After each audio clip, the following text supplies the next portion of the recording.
ओडिशा विधानसभा रे मुख्यमंत्री मोहन चरण माझी बजेट 2024 उपस्थापन करिसेंती। यह सरकार गढ़िबा परे तांकर प्रथम बजेट। यार आकार रही 2,65,000 कोटी। पूर्व वर्ष अर्थात 2023-24 आर्थिक वर्षर बजेट अपेक्षा 15% अधिक अच्छी।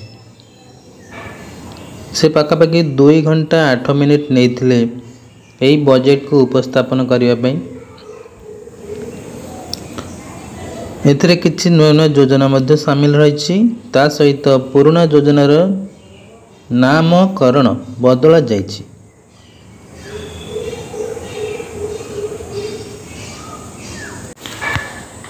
बजेट को निरेखी देखिले जना पड़ुछि जे सरकार ए वर्ष 43,495 कोटी टंका ऋण करिवे।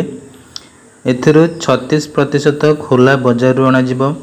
ए सबको मिसाइले मोट ऋण परिमाण 1,25,550 कोटी छुईब। अर्थात मुंड पिछा ऋण परिमाण 26,656 टंका हेबो। एबे सुधा राज्यर मोट ऋण परिमाण 96,310 कोटी टंका रही। अर्थात राज्यर मुंड पिछा ऋण 20,736 टंका रही। मुख्यमंत्री कहते जे समाजर 4टी प्रमुख श्रेणी अर्थात गरीब, महिला, युववर्ग और अन्नदाता विकास पई एक विकसित ओडिशा गठन लगी सरकार बजेट रे गुरुत्व देइछंती। नारी शक्ति, सामाजिक न्याय, उत्तम स्वास्थ्य सेवा और शिक्षा व्यवस्था, सम्मानर सहित जीवन यापन, मौलिक नागरिक सुविधा, रोजगार सृष्टि और कर्मनियुक्ति उपरे गुरुत्व दिया। विरोधी दल मुख्य नवीन पट्टनायक कहते डबल इंजिन और डबल निराशा। राज्य बजेट रे सेमाने मो सरकार समय 40 रु अधिक योजनार केवल नाम परिवर्तन करिसेंती। सविशेष तर्जमा करी अधिक कहबी। सुभद्रा योजना रे 10,000 कोटी, समृद्ध कृषक योजना रे 5,000 कोटी, श्री जगन्नाथ मंदिर पाई 500 कोटीर पांठी, 2 वर्ष रे 65,000 पद पूरण हेबो। ओडिया अस्मिता पाई 200 कोटीर कर्पस फंड, 25 लाख लक्षपति दीदी सृष्टि करिवे। उपखंड स्तर रे शीतल भंडार तैयारी करिवे। किछि योजनार नाम परिवर्तन करा जायछि, जेपरि कालिया थिला ताकु करायछि सीएम किसान, बीएसकेवाई र ना हैछि गोपबंधु जन आरोग्य योजना, बिजु सेतु रहिछि सेतु बंधन, मेक इन ओडिशा रहिछि उत्कर्ष उत्कल निवेश सम्मेलनी, आहार रहिछि श्री अन्न योजना, मो स्कूल रही पंचसखा शिक्षा सेतु अभियान, आम ओडिशा नवीन ओडिशा रही विकसित गाँ विकसित ओडिशा। प्रशासनिक खर्च पाई 97,725 कोटी, कार्यक्रम खर्च पाई 1,55,000 कोटी, विपर्य विपद परिचालन पांठी पाई 3,900 कोटी, राज्य सरकार द्वारा हस्तांतर 8,375 कोटी टंका, टोटाल 2,65,000 कोटी टंकार व्यय बराद होइछि। बजेट रे नुआ पदक्षेप ने जाइछि। जगन्नाथ संस्कृतिर प्रचार प्रसार पई कर्पस पांठी बाबद 500 कोटी टंका व्यय बराद करा जाइछि। घटगां स्थित माँ तारिणी मंदिर उन्नति पई 50 कोटी टंका व्यय बराद होइछि। महिला सशक्तिकरण, आर्थिक स्वाधीनता एवं उद्योग विकास निमंते सुभद्रा योजना पई 10,000 कोटी टंका व्ययबराद करा जायछि। समृद्ध कृषक योजना पई 5,000 कोटी टंका व्ययबराद करा जायछि। तो एटा सब प्रश्न आसियो परीक्षा रे ताको मन रखिया पड़ो। तो ये 5,000 कोटी टंका व्ययबराद करा जायछि। तो एथिरे क्विंटाल पिछा 3,100 टंका दर रे धान किनिबा पई पदक्षेप ने जायछि। ओडिया अस्मिता प्रचार प्रसार पाई कर्पस पांठी बाबद 200 कोटी टंका व्ययबराद करा जायछि।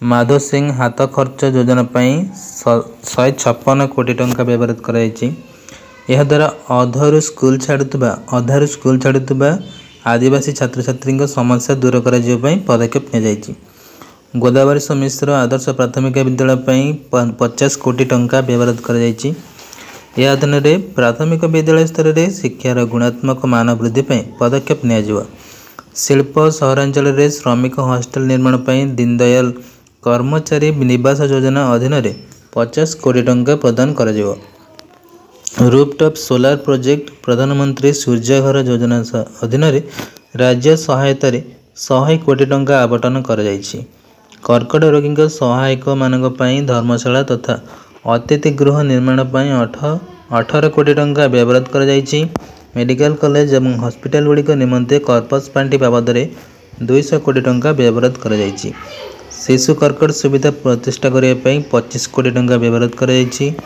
ग्राम पंचायत स्तर में सौरशक्ति भित्तिक स्ट्रीट लाइट लगे 10 कोटी टंका प्रदान कर संबलपुर कटक सहर महानदी कूलवर्ती अंचल विश्वस्तरीय रिवर फ्रंट प्रकल्प रे महानदी सम्मुख उन्नयन प्रकल्प 50 कोटी टंका व्यवहार कर 100 वर्षरू अधिक पुराणा 45 विद्यालय रक्षणाबेक्षण ऐतिह्य स्कूल विकास योजना 1 कोटी टंका व्यवहार कर जैविक चाष को प्रोत्साहन देवाई ओडिशा बलभद्र जैविक चाष मिशन निमंते जैविक चाष को प्रोत्साहन देवाई ओडिशा बलभद्र जैविक चाष मिशन निमंते 1.5 कोटी टंका व्यवहार कर आयुष्मान भारत प्रधानमंत्री जन आरोग्य योजना कार्यकारिता 500 कोटी टंका व्यवहार कर प्रधानमंत्री मातृवंदन योजना कार्यकारिता 92 कोटी टंका व्यवहार कर प्रधानमंत्री स्कूल फॉर राइजिंग इंडिया कार्यक्रम करने 25 कोटी टंका व्यवहार कर आलू पनीपरिया मसला विकास 326 कोटी टंका व्यवहार कर फसल विविधता कार्यक्रम 547 कोटी टंका व्यवहार कर कृषि जंत्रपाति 310 कोटी टंका व्यवहार कर महिला स्वयं सहायक गोष्ठी 100 कोटी टंका व्यवहार कर विश्व बैंक सहायता रिवार्ड प्रकल्प 191 कोटी टंका व्यवहार कर जातीय खाद्य सुरक्षा मिशन 198 कोटी टंका व्यवहार कर प्रधानमंत्री कृषि सिंचाई योजना 327 कोटी व्यवहार कर जातीय उद्यान कृषि 98 कोटी राष्ट्रीय कृषि विकास योजना 155 कोटी फसल बीमा योजना 600 कोटी फसल ऋण छाड़ फसल ऋण उपर सुध छाड़ 830 कोटी टंका ओडिशा राज्य समवाय विपणन महासंघ लिमिटेड कर्पस पांठी 165 कोटी मत्स्य मिशन 344 कोटी प्राणी संपद समृद्धि योजना 199 कोटी मत्स्य संपद योजना 220 कोटी दुग्ध वन्य मिशन 102 कोटी क्षीरधारा मिशन 65 कोटी गोवंश सुरक्षित योजना 38 कोटी गोमाता 37 कोटी जातीय प्राणी संपद स्वास्थ्य और रोग नियंत्रण कार्यक्रम 55 कोटी टंका व्यवहार कर